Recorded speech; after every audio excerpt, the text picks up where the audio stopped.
Appearance on Dion's Daily Dose does not imply endorsement from or by any candidate or guest. The views, thoughts, and opinions expressed by Dion Bergeron or Dion's Daily Dose are his own and do not represent the views, thoughts, and opinions of any guest. Material and information presented is for general information purposes only.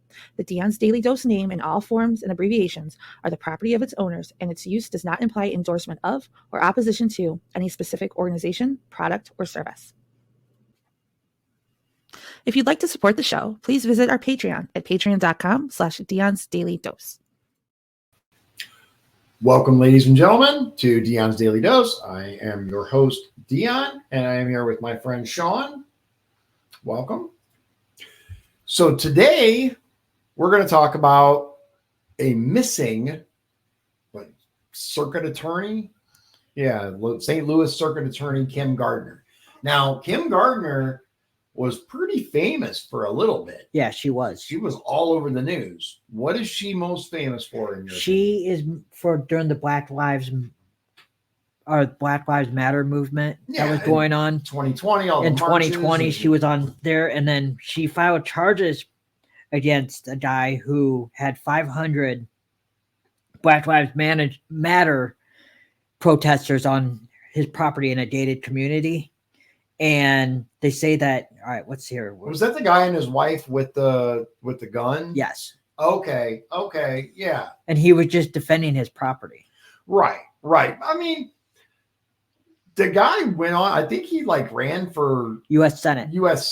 But didn't win the nomination. Yeah. But I will say this. I'm not super familiar with the case. I had a rudimentary knowledge of it. But it wasn't even the charging necessarily that I had the biggest problem with, because, I mean, technically it is up to a jury to decide whether they broke the law when they had firearms. However, right, you know me, I'm very pro 2A. I don't see a problem. You didn't shoot anybody. I don't see an issue. Yeah. But the way that she handled it was my big issue, because she essentially tried them in the media before it ever went to trial. I'm actually shocked that they were able to get what they got because of that whole thing. But now this very famous individual is now MIA. She's missing. Yeah. They've tried to serve papers because they are trying to do an audit of her office. Basically, where'd you spend money? Where did it go to? Standard governmental type stuff. And they're trying to serve subpoenas, and she is nowhere to be found. That's really interesting. So I ran across a video, but here's an article we're gonna run through real quick and share with you, because I find this fascinating. Where did she go? What's she doing? She was all over the news, and now they can't find her. It's fascinating. All right, here we go. So this is from Fox 2 Now, St. Louis, AP. A state examination of the office that handles criminal prosecutions in St. Louis is being delayed because auditors can't find former circuit attorney Kim Gardner, Missouri auditor Scott Fitzpatrick said Monday. Fitzpatrick said in a news release that auditors have tried for several months to contact Gardner, including trying to serve her with a subpoena. Her whereabouts remain unknown, he said. Quote, "This is a pattern of behavior with Kim Gardner, who hasn't shown a willingness to be transparent or accountable," Fitzpatrick, a Republican, said in a news release. Quote, "Without question, she knows our audit is ongoing and that we want to speak with her about her time in office, but she has made no effort to comply with our requests or respond to our inquiries." Gardner, a Democrat first elected in 2016 to become the city's first Black circuit attorney, resigned in May 2023. She was part of a movement of progressive prosecutors who sought diversion to mental health treatment or drug abuse treatment for low-level crimes, pledged to hold police more accountable, and sought to free inmates who were wrongfully convicted. Now, that sounds wonderful. I'm going to pause reading the article for a moment because that sounds like fairly lofty and good goals for the most part. Obviously, we want to free anyone who's wrongfully convicted. Yep. We want to, I agree that certain diversions for mental health, for drug abuse treatment are good for low-level misdemeanor type crimes, possession and stuff like that. And in certain cases, the police absolutely should be held more accountable. But that does not sum up what she actually did, in my opinion. Quote, this is back to the article. She was frequently criticized by Republican leaders who cited low rates of convictions in homicide cases. That's a problem. High office turnover and other concerns. At the time of her resignation, Gardner was the subject of an ouster effort by Republican Missouri Attorney General Andrew Bailey. GOP lawmakers were considering a bill allowing Republican Governor Mike Parson, to appoint a special prosecutor to handle violent crimes, effectively removing the bulk of Gardner's responsibilities. That's a pause for a moment with the article that when you have very low rates of convictions on homicide trials, that's a problem. Fitzpatrick said his predecessor, Democrat Nicole Galloway, first sought records from Gardner's office in 2021 as part of a citywide audit requested by the St. Louis Board of Aldermen. Fitzpatrick served a subpoena on Gardner last year that resulted in some requested documents, but not others, he said. State auditors have reached out to Gardner's lawyers, made daily calls to phone numbers believed to be associated with her, contacted former coworkers, and made several attempts to serve her with a subpoena. All unsuccessfully, Fitzpatrick said. Phone calls from AP to cell numbers believed to be associated with Gardner were unanswered on Monday.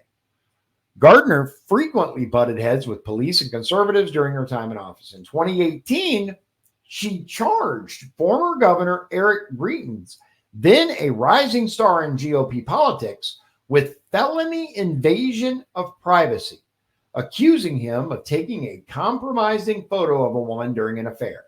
The charge was eventually dropped. Greitens resigned in June 2018. Scrutiny of the case led to the conviction of Gardner's investigator, and Gardner received a written reprimand for issues with how documents in the case were handled. In 2019, she prohibited nearly 60 officers from bringing cases to her office after they were accused of posting racist and anti-Muslim comments on social media. All right, so I'm going to pause here for just a second because we are seeing this more and more and more. And it is essentially, I call it public crucifixion for something that's posted on social media that maybe isn't even intentionally hurtful or stereotypical or whatever you want to call it, right?